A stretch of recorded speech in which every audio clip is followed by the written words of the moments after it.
So hi all, this is Nirant Pawar and today in this video we are going to talk about calendars। तो जानेंगे इस video में क्या है calendars का कॉन्सेप्ट और कुछ ऐसी ट्रिक्स जो हेल्प करेगी हमको क्वेश्चन सॉल्व करने में।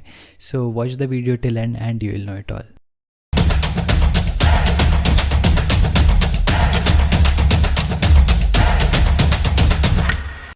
तो कैलेंडर बेसिकली बहुत ही इंटरेस्टिंग सा टॉपिक है, बड़ा ही आसान सा टॉपिक है, लेकिन ट्रिकी भी है ना। तो कई बार ऐसा होता है कि हम लोग जब इसके बारे में पढ़ते हैं या जब हम इसको समझते हैं तो हम लोगों को हमारे लिए क्वेश्चन समझना बड़ा आसान हो जाता है और इसके मेथड्स जब हम सॉल्व करने के देखते हैं तो हमको समझ में भी आते हैं। लेकिन कई बार क्वेश्चन सॉल्व करते टाइम हम लोग बहुत सारे इसके मेथड्स जो है वो गलत कर देते हैं और दिस हैपन्स जस्ट बिकॉज हम कुछ बेसिक चीज़ें होती है जो हम याद नहीं रखते या ध्यान में नहीं रख पाते, या बहुत सारी चीज़ें ऐसी होती है जो हमने सिर्फ मगअप की हुई होती है ना, जिस वजह से हमको इसको सॉल्व करने में परेशानी आती है और कई बार हम उसके मेथड को भूल जाते हैं। सो इन दिस पर्टिकुलर वीडियो मेरा पूरा का पूरा जो अल्टीमेट एम रहेगा वो रहेगा मैं आपको हर एक चीज़ का रीज़न बताऊं, हर एक चीज़ को एक्सप्लेन करूं, सो दैट जब आप इसके क्वेश्चन सॉल्व करना स्टार्ट करें, even if you do not remember the formula directly, आपको पता है कि वो फार्मूला आया कैसे था, आप तुरंत के तुरंत अपने पूरे बेसिक फंडामेंटल्स के साथ उसको सॉल्व करो and you will still get the answer, right. So with that basic intention let's get started with this video. सबसे पहली चीज़ जो मुझे यहाँ पे डिस्कस करना है that is basics of calendar. तो कैलेंडर और इससे रिलेटेड जो भी ईयर डेज़ वगैरह का जितना कुछ फंडा है उसके बेसिक्स क्या है वो हम सबसे पहले समझ लेते हैं, राइट। तो जो सबसे पहली चीज़ मैं आपसे पूछना चाहूँगा वो क्या है कि एक साल कितना होता है। अब जैसे ही मैं एक साल कितना होता है आपको पूछूंगा तो यहाँ पे 99.9% जो जनता है जो ये वीडियो देख रही है वो बोलेगी 365 डेज़। ऑफकोर्स 365 डेज़, एक साल में 365 डेज़ ही तो होते हैं। आपका जवाब सही भी है और गलत भी है। सही क्यों है? बिकॉज 365 डेज़ ही कंसिडर किया जाता है हर बार ईयर का ड्यूरेशन। लेकिन आप गलत क्यों है? क्योंकि 365 एग्जैक्टली नहीं होता, वो होता है 365 डेज़ प्लस 6 आवर्स, राइट। तो ये जो 6 घंटे होते हैं इसकी बात कोई कभी नहीं करता, हमेशा हम एक साल को 365 डेज़ मान के चल लेते हैं। अब ये जो 6 घंटे ये कहाँ से आए और ये कहाँ से आए पहली चीज़, और दूसरी चीज़ अगर ये है तो हम इसको गिन क्यों नहीं रहे? पहली चीज़ ये आए कहाँ से, तो हमको पता है कि एक साल का बेसिक कॉन्सेप्ट क्या है कि अर्थ जब पूरे सन का एक कंप्लीट रेवोल्यूशन कंप्लीट करेगी तो हम उसको एक साल बोलेंगे। अब उस कंप्लीट रेवोल्यूशन में 365 डेज़ तो पूरे हो जाते हैं लेकिन उसके ऊपर और 6 घंटे भी हो जाते हैं, right. So that is the reason कि एक साल का ड्यूरेशन जो है वो 365 डेज़ प्लस 6 घंटे रहेगा। लेकिन फिर हम इस 6 घंटे को कभी कंसिडर क्यों नहीं करते कैलकुलेशन में? करते हैं, हर बार करते हैं, लेकिन हम अननोइंगली करते हैं, राइट। कैसे सर? ये 6 आवर्स को तो हमने आज तक कभी नहीं कैलकुलेट किया। आपने हर बार किया है। जब कभी आप ये बोलते हो कि हर जो आपका चौथा साल है वो एक लीप ईयर होता है, वो लीप ईयर क्यों हुआ? वो जो एक एक्स्ट्रा एडिशनल डे आया वो कहाँ से आया? इसके बारे में हम लोगों ने कभी समझा नहीं, सोचा नहीं। हम लोगों को बस लोगों ने बता दिया कि हर चौथा साल लीप ईयर होता है और हमने मान लिया, right. The basic reason for every 4th year being a leap year is कि जो हर साल का ड्यूरेशन है वो 365 डेज़ के साथ साथ 6 घंटे एक्स्ट्रा होता है। अब वो जो 6 घंटे हैं, हम हर साल तो 6 घंटे का कैलकुलेशन नहीं रख सकते हमारे दिमाग में, तो हम हर चौथे साल में, इफ़ यू सी, हर साल को हम 365 डेज़ का कंसिडर करते हैं। 3 साल के बाद जब चौथा साल आएगा तो पिछले चारों साल के मिला के 6 घंटे जोड़ के 24 घंटे एक और बन जाएंगे, राइट। 6 4 24। तो 4 साल के जो 6 घंटे बचे हुए थे उन सबको लेके हम एक एडिशनल डे हर 4th ईयर को दे देते हैं, जिस वजह से वो ईयर बन जाता है हमारा लीप ईयर और उसमें 365 के बजाय 366 डेज़ हो जाते हैं, राइट है। तो आई होप आप लोगों को ये समझ में आ गया होगा कि एक कैलेंडर ईयर एक्चुअल में 365 डेज़ का नहीं होता बल्कि 365 डेज़ प्लस 6 आवर्स का होता है। और दूसरी चीज़, हर चौथा साल लीप ईयर क्यों होता है? जस्ट बिकॉज यहाँ पर जो मैंने भी आपको बताया कि जो 4 साल के 6 घंटे हैं वो आप ऐड करके एक एडिशनल डे आपके पास आ जाता है जो आप ऐड कर देते हो हर चौथे साल में, और इसीलिए हम उसको लीप ईयर बोलते हैं। अब बाकी अगर आप मंथ्स को देखो तो हर महीने या तो 30 या 31 दिन के होते हैं। सिर्फ फरवरी एक ऐसा मंथ है जिसमें कम डेज़ होते हैं, 28 डेज़ ही होते हैं। तो सिंस हमको एक एडिशनल डे किसी एक मंथ को देना था तो हमने उस मंथ को दे दिया जिस मंथ के पास सबसे कम दिन थे, ऑलरेडी 28 दिन थे। तो एक साल, हर चौथे साल उसमें 29 डेज़ आएंगे, बाकी टाइम उसमें 28 साल रहेंगे, राइट। और इससे हमारे जो बाकी मंथ्स है उसका भी कोई कैलकुलेशन कहीं पर भी अफेक्ट नहीं होगा। जो 30 दिन का महीना था वो 30 दिन का ही रहेगा और जो 31 डेज़ का महीना है वो 31 डेज़ का ही रहेगा, सही है। With this let's move ahead. और अब बेसिक चीज़ है जो हम सबको पता है, बस एक क्विक रिवीजन के लिए, एक साल में 12 महीने होते हैं, हम सबको पता है, जनवरी से दिसंबर, राइट। उसी के साथ हर महीने में every month 1 month is equals to 4 weeks, हर महीने में 4 हफ्ते होते हैं, राइट, अप्रॉक्सीमेटली। कभी कभी 5वां हफ्ता भी स्टार्ट हो जाता है लेकिन पूरा कंप्लीट नहीं होता, राइट। अगर फर्स्ट हफ्ता बीच के बाद चालू हुआ है या फर्स्ट हफ्ता पूरा नहीं हो पाया तो 5वां हफ्ता भी पूरा नहीं हो पाएगा। तो बेसिकली इन जनरल अगर आप देखो तो ऑन एन एवरेज हर महीने में 4 ही हफ्ते होते हैं, सही है। 4 हफ्ते भी बोल सकते हो आप एक महीने में, या फिर आप बोल सकते हो कि 30 या 31 डेज़ होंगे हर महीने में। और एक्सेप्शन है फरवरी का, जो मैंने अभी आपको बताया कि उसमें 28 डेज़ ही होते हैं, लेकिन जो हर चौथा साल है वो लीप ईयर होता है, तो उस हर एक 4th ईयर में फरवरी में 29 डेज़ हो जाएंगे, राइट। तो ये मैंने आपको कुछ बेसिक्स बता दिए किस चीज़ के, कैलेंडर के। With this let's move on to the next thing, that is types of year, कि ये जो ईयर होते हैं ये कितने टाइप के होते हैं। तो ये जो हम ईयर्स की बात करते हैं, ईयर बेसिकली 2 टाइप्स के होते हैं, पहला ऑर्डिनरी ईयर, दूसरा लीप ईयर, राइट। अब ऑर्डिनरी ईयर और लीप ईयर क्या है, तो मैंने आपको जैसा बताया हर चौथा साल लीप ईयर कहलाएगा। तो उस चौथे साल के अलावा, हर चौथे साल को आप लीप ईयर बोलोगे, उसके अलावा जितने बचे हुए ईयर हैं, है ना, हर 2 लीप ईयर्स के बीच के जो 3 साल आ रहे हैं, those all years are the ordinary years, ठीक है। तो लीप ईयर एक स्पेशल ईयर हो गया और बाकी सारी ईयर्स जो हो गए वो ऑर्डिनरी ईयर्स हो गए। तो लीप ईयर में 366 डेज़ होंगे और ऑर्डिनरी ईयर में 365 डेज़ होंगे, राइट। इतनी बेसिक चीज़ हमको पता है, बाकी और इसके आगे देख लेते हैं। तो ऑर्डिनरी ईयर जैसा हम सबको पता है इसमें 365 डेज़ होंगे। अब ये 365 डेज़ बेसिकली कितने वीक बन रहे हैं ये मैं देखना चाहता हूँ। तो उसके लिए क्या करूँगा, मैं 365 को 7 से डिवाइड करूँगा। जैसे ही मैं इसको 7 से डिवाइड करूँगा मुझे क्वोशंट में मिल जाएगा 52 और रिमाइंडर बच जाएगा 1। इसका मतलब क्या हुआ, इसका मतलब ये हुआ कि 365 कैन बी रिटन एज 52 × 7 + 1। और इसका मतलब क्या हुआ, इसका मतलब ये हुआ कि 52 × 7 लिखने से मेरा ये तात्पर्य है कि 52 इसमें वीक्स होंगे और +1 मतलब जो एक एडिशनल रिमाइंडर बच गया वो एक दिन क्या होगा, मेरा एडिशनल डे होगा, या मेरा वीक के अलावा वाला एक एक्स्ट्रा दिन हो जाएगा, सही है। तो बेसिकली कोई भी ऑर्डिनरी ईयर जिसमें 365 डेज़ है उसमें 52 वीक्स होंगे और इसके अलावा एक दिन एक्स्ट्रा बच जाएगा।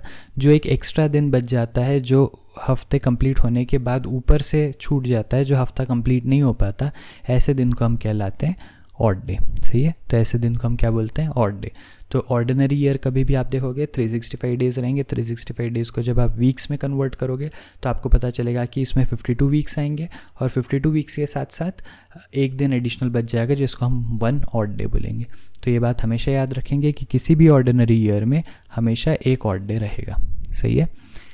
Let's talk about leap year now. Leap year में क्या होगा, 366 डेज़ है तो एक ही दिन एक्स्ट्रा है, एक ही दिन एक्स्ट्रा है। तो 365 में भी एक ही दिन एक्स्ट्रा था, 366 में एक और एडिशनल एक्स्ट्रा डे आ जाने से वो भी हफ्ता कंप्लीट नहीं हो पाएगा।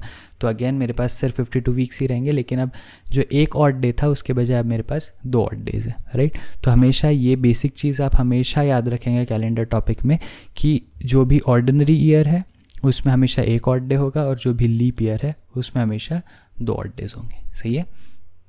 Okay, let's move ahead. और अब हम बात करेंगे कुछ NSKLLs की, राइट। तो कुछ ऐसे लाइफ लेसन्स जो बहुत इंपॉर्टेंट है इस पर्टिकुलर टॉपिक के लिए और जिनको याद रख के, जिनको समझ के आप इसके बहुत सारे क्वेश्चंस को बड़े इजीली सॉल्व कर पाएंगे, राइट। तो पहला जो NSKLL है मेरा वो किस चीज़ पे बेस्ड है, how to determine the leap year. तो मैंने आपको ये तो अभी तक बता दिया कि कैलेंडर में 2 टाइप की ईयर्स होते हैं, एक आइदर या तो ऑर्डिनरी ईयर होगा या तो फिर लीप ईयर होगा। अब उसमें से जो मेरे पास इतने इनफाइनाइट नंबर्स ऑफ ईयर्स है उसमें से कौन सा ईयर लीप ईयर है ये मुझे कैसे पता चलेगा, है ना। मैं डायरेक्ट 4, 8 ऐसे 4 का टेबल तो बोलते नहीं आ सकता आखिरी तक, राइट। तो इसके लिए मैं डिटरमाइन कैसे करूँगा लीप ईयर, तो इसके लिए बड़ा आसान तरीका कि कोई भी ईयर अगर 4 से डिविजिबल है, कोई भी ईयर अगर 4 से डिविजिबल है तो उस ईयर को मैं लीप ईयर बोल दूँगा, राइट। तो लेट्स से 2024 में अगर आप देखोगे तो 2024, तो 2024 4 से डिविजिबल हो जाएगा, राइट। 4 5 एंड 4 6 तो ये हो जाएगा 56 से डिवाइड, राइट। तो जैसे आप 4 से डिवाइड करते हो अगर आपका ईयर कम्प्लीटली डिविजिबल होता है तो आप बोल सकते हो कि वो ईयर जो है लीप ईयर है। तो 2024 is going to be a leap year, right. इसी तरीके से अगर आप 2016 की बात करो ये भी लीप ईयर हो जाएगा क्योंकि वो भी कम्प्लीटली डिविजिबल है किससे, 4 से। 2019 की बात करो ये 4 से डिवाइड नहीं होगा, राइट। 2019 जो है वो 4 से डिवाइड नहीं हो पाएगा, इसलिए वो लीप ईयर नहीं कहलाएगा, वो एक नॉर्मल ऑर्डिनरी ईयर कहलाएगा, राइट। तो क्या सर ये एक ही तरीका है जिससे हम लीप ईयर फाइंड आउट कर सकते हैं, और क्या इस तरीके से मुझे हर बार हमेशा सही आंसर मिलेगा? नहीं, इसमें एक एक्सेप्शन है। इसमें एक एक्सेप्शन ये है कि ये जो फिनोमेना है, ये जो तरीका है 4 से डिविजिबिलिटी चेक करने वाला, ये सेंचुरी ईयर्स में अप्लाई नहीं होता, राइट। तो जो भी नॉन सेंचुरी ईयर्स है उसके लिए ये फार्मूला तो बड़ा वैलिड है कि कोई भी ऐसा नंबर जो सेंचुरी, कोई भी ऐसा ईयर जो सेंचुरी ईयर नहीं है, उसमें आप 4 से डिविजिबिलिटी चेक कर लो और आपको पता चल जाएगा कि वो ईयर लीप ईयर है या नहीं है। लेकिन सेंचुरी ईयर्स के लिए आप 4 से डिविजिबिलिटी चेक करके नहीं बता सकते कि वो लीप ईयर है या नहीं, because it is an exception. Century years हमेशा सिर्फ 400 के जो डिविजिबल है वो ही ईयर्स लीप ईयर होते हैं, राइट। तो जैसे सेंचुरी ईयर्स कौन कौन से होते हैं? 100, 200, 300, 400, 500, ऐसा करते करते 2000 है ना, 2100, 2200, इस तरीके के जितने ईयर्स आते चले जाएंगे, ये सब सेंचुरी ईयर्स है। इन सेंचुरी ईयर्स में अगर आप देखो तो लीप ईयर कौन से बनेंगे? लीप ईयर सिर्फ वो वाले सेंचुरी ईयर्स रहेंगे जो 400 से डिविजिबल है, एंड नॉट बाय 4, ठीक है। 400 से डिविजिबल एज इन तो 400 सेंचुरी, 800 सेंचुरी, 1200 सेंचुरी, 1600 सेंचुरी, ये सारी जो सेंचुरीज़ है ये लीप ईयर होगी। और इसके अलावा जितनी बची हुई सेंचुरीज़ है 100, 200, 300, 500, 600, 700, 900, 1000, 1100, इस तरीके के जितने भी ऑर्डिनरी ईयर्स है apart from those multiple of 400, वो सारे के सारे सेंचुरी ईयर हमेशा सिर्फ ऑर्डिनरी ईयर्स रहेंगे, राइट। तो this is very very very important thing जो आपको हमेशा याद रखना है। तो जैसे अभी हम एग्जांपल्स ले रहे थे कुछ, जैसे मैंने आपको बोला 2016 विल बी डिविजिबल बाय 4, तो वो लीप ईयर हो जाएगा। 2014 4 से डिविजिबल नहीं है कम्प्लीटली, तो वो लीप ईयर नहीं होगा। इसी तरीके से अगर आप कैलकुलेशन देखते चले जाओ तो आप बोल सकते हो कि 1800, राइट। जैसे मैं 1800 बोलता हूँ तो 1800 4 से डिविजिबल है, लेकिन वो लीप ईयर नहीं होगा। क्यों नहीं होगा? क्योंकि 1800 बिकम्स अ सेंचुरी ईयर, और सेंचुरी ईयर में मुझे 4 से डिविजिबिलिटी नहीं चेक करनी है, मुझे 400 से करनी है, राइट। अब 1800 4 से डिविजिबल, 400 से डिविजिबल तो नहीं होगा, तो इसीलिए 1800 is not a leap year, it is just a ordinary year, right. तो आपको बस ये बेसिक चीज़ है जो याद रखना है कि कोई भी साल जो 4 से डिवाइड होगा वो बन जाएगा मेरा लीप ईयर। और इसी तरीके से अगर सेंचुरी ईयर की मैं बात कर रहा हूँ तो सिर्फ 400 से जो डिविजिबल नंबर होगा या जो ईयर होगा सिर्फ वो मेरा लीप ईयर होगा, बाकी सारे के सारे ईयर मेरे नॉर्मल ऑर्डिनरी ईयर बन जाएंगे, सही है। Let's move ahead to the next point. Next point है how to determine the number of odd days. तो मैंने आपको ये चीज़ तो बड़े आसानी से बता दी कि नंबर ऑफ़ ऑड डेज़ आप एक साल में कैसे फाइंड आउट कर सकते हो, है ना। जो मैंने 365 डेज़ का कैलकुलेशन दिखाया और 366 डेज़ का कैलकुलेशन दिखाया, ये तो एक साल के लिए हो गया। लेकिन कभी भी अगर मुझे कोई भी रैंडम 2 सालों के बीच में या कोई रैंडम 2 डेज़ के बीच में कहीं पर भी मुझे let's say number of odd days find out करना है, तो मैं फाइंड आउट कैसे करूँ? तो इसके लिए बड़ा सिंपल सा एक तरीका है। यहाँ पे मैंने आपको बताया कि 100 ईयर्स में, हर 100 साल में 5 ऑड डेज़ होते हैं। हर 100 साल में 5 ऑड डेज़ होते हैं। अब ये मैंने आपको बोला तो आप क्यों मानोगे, है ना। आप लोगों ने मानना भी नहीं चाहिए इस बात को। मैं इसका रीज़न दे देता हूँ कि क्यों 5 ऑड डेज़ बोल रहा हूँ मैं 100 ईयर्स में। तो ध्यान से देखो, अगर मेरे पास टोटल 100 साल है, राइट, अगर मेरे पास टोटल 100 ईयर्स है, तो इसमें लीप ईयर कितने होंगे और ऑर्डिनरी ईयर कितने होंगे? तो सबसे पहले मैं यहाँ पे लिख देता हूँ 100 में कितने लीप ईयर होंगे और कितने ऑर्डिनरी ईयर होंगे। तो आपका कहना बड़ा सिंपल होगा कि सर अगर 100 साल है, 100 को 4 से डिवाइड कर दो, आपको मिलेगा 25, तो 25 होने चाहिए लीप ईयर्स और बचे हुए जो 75 है वो होने चाहिए ऑर्डिनरी ईयर्स, राइट। लेकिन मैं बोलूँगा कि ये एग्जैक्टली सही नहीं है, ये थोड़ा सा इसमें आपने एक छोटी सी मिस्टेक कर दी। छोटी सी मिस्टेक क्या कर दी? आपने जो ये 25 लीप ईयर काउंट किए, ये कैसे काउंट किए? आपने 4 के कितने मल्टीपल्स प्रेजेंट है 100 के अंदर वो फाइंड आउट किया, राइट। तो ईयर नंबर 4, 8, 12, 16, 20, इस तरीके से ये सारी ईयर्स लीप ईयर होते चले जाएंगे। इसमें ध्यान से देखना है, जो आपको 25th लीप ईयर है वो 100 आ रहा है, राइट। मतलब 92 आएगा, 96 आएगा और 100 आएगा। तो बेसिकली जब आप बोल रहे हो कि 25 लीप ईयर है, तो 25 लीप ईयर में आप 100 को भी लीप ईयर कंसिडर कर रहे हो। लेकिन 100 जो है 100th ईयर वो सेंचुरी ईयर है, तो क्या वो लीप ईयर होगा? नहीं होगा, राइट। तो मेरा 100 ये जो नंबर है ये लीप ईयर नहीं होगा। तो इसीलिए मेरे पास लीप ईयर 25 नहीं बल्कि 24 होंगे और ऑर्डिनरी ईयर 75 नहीं बल्कि 76 होंगे, सही है। तो मैंने आपको बता दिया कि 100 जो ईयर्स है ये 100 ईयर्स में स्प्लिट कैसा है, 24 साल जो है वो लीप ईयर है और 76 साल जो है वो ऑर्डिनरी साल है, राइट। तो यहाँ से आपको ये चीज़ तो क्लियर हो गई। अब मुझे बताओ कि 24 अगर लीप ईयर है तो हर लीप ईयर में कितने ऑड डेज, हमने ऑलरेडी कैलकुलेट किया हुआ है, हर लीप ईयर में 2 ऑड डेज। तो मैं यहाँ पे लिख सकता हूँ 24 × 2, तो यहाँ पे 48 ऑड डेज़ मिल गए। 48 ऑड डेज़ को मैं कैसे कन्वर्ट कर सकता हूँ, 48 ऑड डेज़ का क्या मतलब है, 48 ऑड डेज़ तो हो ही नहीं सकते, ऑड डेज़ हमेशा 7 से कम होने चाहिए। तो मैं पहले 7 का इसका क्लोजेस्ट मल्टीपल चेक करूँगा। 7 का क्लोजेस्ट मल्टीपल क्या आएगा, 7 × 5 = 35, 7 × 6 = 42, राइट। 7 × 6 = 42, मतलब 6 हफ्ते अगर मैं इसमें से निकाल दूँ तो 42 डेज़ में इसमें से हटा सकता हूँ। तो बेसिकली बचे कितने ऑड डेज़, यहाँ पे मैं इसको लिख के दिखाता हूँ आपको। 7 × 6 = 42 हो जाएगा और यहाँ पे +6 होगा। तो ये तो बेसिकली 6 हफ्ते हो गए। 6 हफ्ते हैं मतलब 6 कंप्लीट हफ्ते हैं, उसमें कोई भी ऑड डे नहीं हुआ, तो मैं इसको इग्नोर कर सकता हूँ। और मुझे पता है कि यहाँ पे मेरे 6 ऑड डेज हो गए, सही है, राइट है। अब ऑर्डिनरी ईयर्स की बात करते हैं। तो मेरे पास कितने ईयर्स है, 76 ऑर्डिनरी ईयर्स में कितने ऑड डेज होंगे। तो हर ऑर्डिनरी ईयर में 1 ऑड डे, तो 76 के लिए 76 को अगेन मैं क्या लिख सकता हूँ, 7 × 10 है ना, +6। तो अगेन 7 × 10 मतलब 10 हफ्ते हो गए, तो मैं इसको इग्नोर कर सकता हूँ। मैं बोल सकता हूँ कि यहाँ पे भी कितने ऑड डेज हो गए मेरे पास, 6 ऑड डेज। दोनों को ऐड करूँ क्योंकि 24 साल और 76 साल ये दोनों को ऐड करना पड़ेगा, राइट। तो 6 और 6 मेरे पास टोटल ऑड डेज कितने हो गए, 12 ऑड डेज।